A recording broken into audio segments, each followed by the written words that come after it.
Албетте, презентацияда, слайдта керектүү кызыктуу материалдардан, маалыматтардан сырткары, анын эстетикалык сулуулугу, көркөмдүүлүгү, башкаларга жагымдуулугу, көздү кубандырчу касиети да орун алуу керек. Ансыз презентация өз максатына толук жетпей калары турган иш. Мына ошого PowerPoint'теги формат функциясы жардамга келет. Көрүнүп тургандай, бул жерде тактап айтканда инструменттер панелинде формат деген бөлүм жок. Жана аны издеп убара болуунун зарылчылыгы да жок. Анткени ал керектүү учурда, биз чакырган учурда пайда болот. Формат менен иштеши үчүн алгач инструменттер панелине кайрылып, ал жерден вставка жана керектүү болгон бир фигура бул жакка келип тартабыз. Тартып болдук. Жогору жакты карасак формат турат.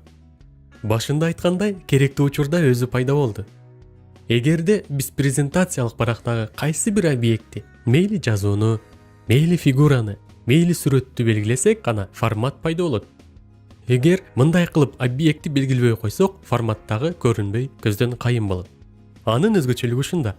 Демек, өзүбүз тарткан фигураны белгилейли дагы, аны табитке жараша жасалгалоону, оңдоп түздөөнү, кооздоону баштайлы. Формат панелинин мына бул стили фигур деген бөлүгү гана фигураларга тиешелүү. Ал эми стили WordArt деген тарабы жазууга, текстке, тамгаларга таандык. Фигура тарабына кайрылалы. Бул жерде программа тарабынан сунушталган фигурага пайдаланчу түстөр жана өзгөчөлүктөр бар. Арасынан тандап пайдаланууга болот. Анын оң тарабында заливка фигуры, контур фигуры жана эффекты фигуры деген бөлүмдөр жайгашкан. Биринчиси заливка фигуры. Бул фигуранын кандай түскө жана кантип боелуу керек деген маселени чечип берет. Бассак, мындай диалогдук терезе чыгат. Цвета темы, даяр түстөрдүн арасынан тандап фигураны боеп койсо болот. Нет заливки. Аты айткандай, муну белгилесек, фигурабыздын боёгу жок калат. Такыр боекко ээ болбой, түссүз бир өзгөчөлүккө ээ болот. Другие цветозаливки. Эгер бул жерде көрүнүп турган боекторго ичиң чыкпаса, алынсын басаң, ушул тарапка кирип, каалагандай түстү тандап, окейди бассак, тандаган түс берилет. Пипетканы белгилесек, мыш калем сыяктанган формага өтөт. Аны акырын жылдырып, презентациянын ичиндеги бизге жаккан түстү көрсөтүп, бассак, фигурабыз дал ушул түстүн ээси болот. Рисунок. Бул фигуранын сүрөттөн көйнөк кийип жүрүүсүнө шарт түзөт. Тактап айтканда, рисунокду басып, андан из файла командасын берип, компьютерибиздин ичинен кандайдыр бир сүрөт тандап, вставитти бассак, фигура биз тандаган сүрөттөн көйнөк кийет. Ал эми градиентная жана текстураны дизайн панели тууралуу сабагыбызда белгилеп кеткенбиз. Алардын кызматы кандай боекко ээ болот жана ошондой эле кандай түскө ээ болот. Мунун жарасы жеңил эле. Эгер эсибизден чыгып калса, ошол дизайн панели тууралуу өткөн сабагыбызга кайрылып, бир сыйра карап көз жүгүртүп алууга талып болот. Контур фигуры. Бул фигуранын сырткы сызыгы, сырткы кабыгы. Көрүнүп тургандай, муну редакторлөөдө эле заливка фигуры сыяктуу эле ишке ашырылат.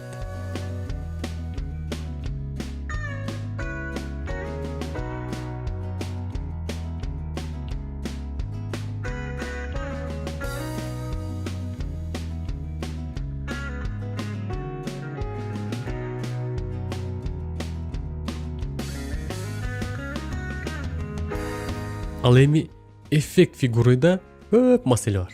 Буларды туура пайдалануу менен укмуштуудай кооздукка, көрүнүшкө жетишебиз.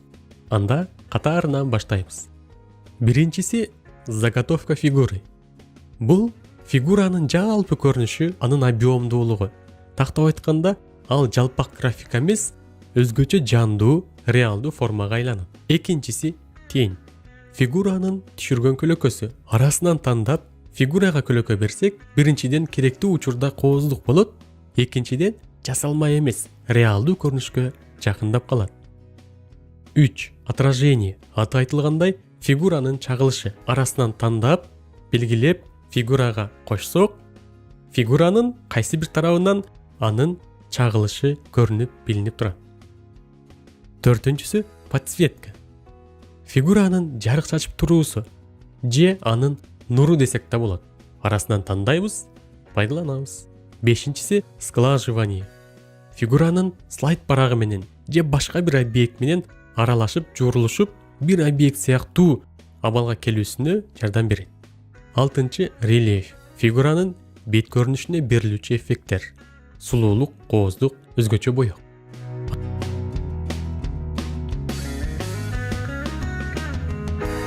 Акыркысы поворот объемной фигуры. Объекттин кайсы бир тарапты карап туруусу керектигине көмөк көрсөтөт.